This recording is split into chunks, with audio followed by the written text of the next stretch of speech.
Hello and welcome to another edition of Motor Cars Enthusiasts. Right off the bat on the old show today, you may remember this particular machine from old episodes. This is Jaguar XKSS. These were basically old D-type race cars.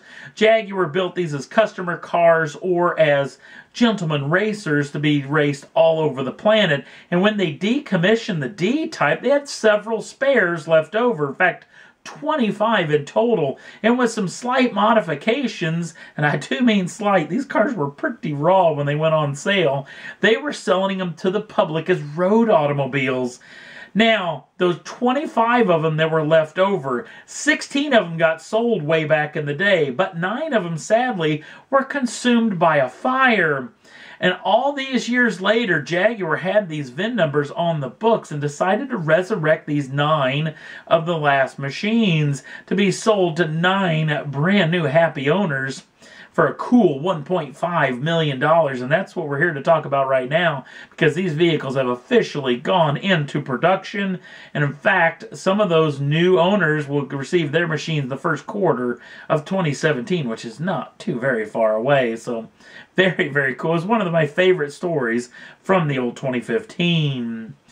Now let's head over to the New York Auto Show, check out some of the stuff that were shown off there, including the brand new Mazda MX5 RF, which stands for Retractable Fastback. And that's exactly what this means. It gets a 10-top fastback styled roof on this machine. It's got a couple little tricks up its sleeve, including a Targa setup where you can take out the center section of the roof and leave the back section of the roof inside of it for some lesser open top fun. Now, this top can be totally retracted into the back of the automobile in just 12 seconds of upwards of 6 miles an hour of speed. Now, this vehicle didn't gain any performance numbers. In fact, it's going to lose a tad bit because of the weight of this top. This top is going to weigh somewhere between 130 and 150 pounds, so it's going to take up a fair amount of performance out of the vehicle. That being said, Mazda did a real magic trick on their hands, because this top can retract all the way into the back of this machine and no loss, not a single cubic inch of trunk space was lost because of this top getting back there, which just beggars to be believed. I cannot believe that that actually took place. So, don't know what the production is going to be on this vehicle, when it's going to be in dealer showrooms, or how much it's going to cost, but we'll keep you in tune when we hear those numbers. Well, we teased it in the last episode, but this is the brand new GTR. The 2017 GTR gets the biggest refresh that we've ever seen out of the R35 edition of the GTR. Now, the vehicle gets a number of updates, including a brand new front fascia. Look at how deep the air intakes are for extra cooling for the 3.8-liter twin turbocharged V6 that does get an upgrade as well now to make 567 brake horsepower, or 565 brake horsepower, and 467 pounds-feet of torque. It also gets a brand new hood, brand new side sills, and a brand new rear fascia. In fact, a lot looking like the Nismo GTR. All of this done for aero tweaks and to give the car a little bit better looking stance. But a big piece of resistance comes from the interior. Brand new, totally brand new dashboard of this machine. Brand new leather upholstery in it. It is pretty doggone sweet. Now, we're not sure when this vehicle will be going on sale or how much it's going to cost as well, but we'll keep you in tune when we hear those numbers. Next up on the list, another vehicle shown off at New York is the brand new soft top version of the R8, the brand new R8 Spyder. Now, this vehicle is basically the same as a coupe. It gets the same 5.2-liter normally aspirated V10 that has a 7-speed dual-clutch transmission attached to it. 0 to 62 comes in at just 3.6 seconds with a top speed of 197 miles an hour. This gets a soft top version that can go down or up in just 20 seconds at upwards of 31 miles an hour. This is another vehicle that doesn't have pricing or availability as of yet, but I guarantee we'll keep you in tune when we hear that information. Next up on the list, this is a car from a company you may have never heard of unless you're a big fan of watches.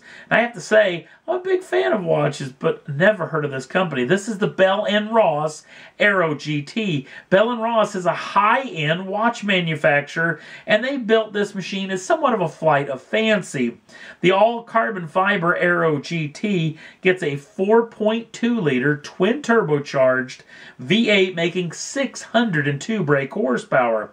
The vehicle's claimed to weigh under 3,000 pounds, which means 0 to 60 comes in at just 3 seconds with a top speed of 200 miles an hour. Again, this is a flight of fancy, a watch manufacturer developing an automobile. There is an Aero GT watch that's in the mix, which is what basically this thing is going to do to sell.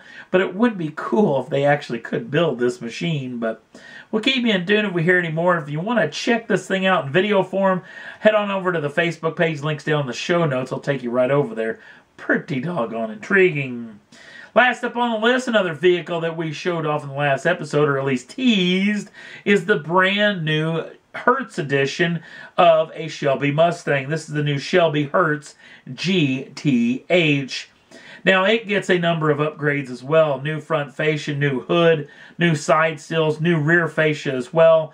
It comes with the 5-liter Coyote, normally aspirated V8, but with a brand new catback exhaust, chrome tailpipes, and a ton of GTH accents, which I'm assuming may come up missing because this is a rental car, because this vehicle is going to be rented. Coming up Memorial Day weekend onward, you can rent one of these machines. You can check out Hertz Adrenaline Collection to go see where and the pricing on these, which has yet to be released on how much it's going to cost to rent one of these cars. But I'm sure that's going to be coming up very soon because Memorial Day weekend is coming up very quick indeed. Nice piece of kit exclusively at your Hertz dealership. Haven't heard whether they're going to sell some of these to the public maybe afterwards. Only 140 copies are going to be done, and this is all done for the 50th anniversary of the GT350H from way back in the day. And that's all there was that I thought was worth talking about for this edition of Motor Cars Enthusiasts. If you want to jump on over to the Facebook page, links down in the show notes. Don't forget to like us over there. We'd appreciate that. Also, if you'd like to subscribe to the channel, you can do so at any time and get the first dibs on the brand new shows as soon as they come out. Thanks for watching.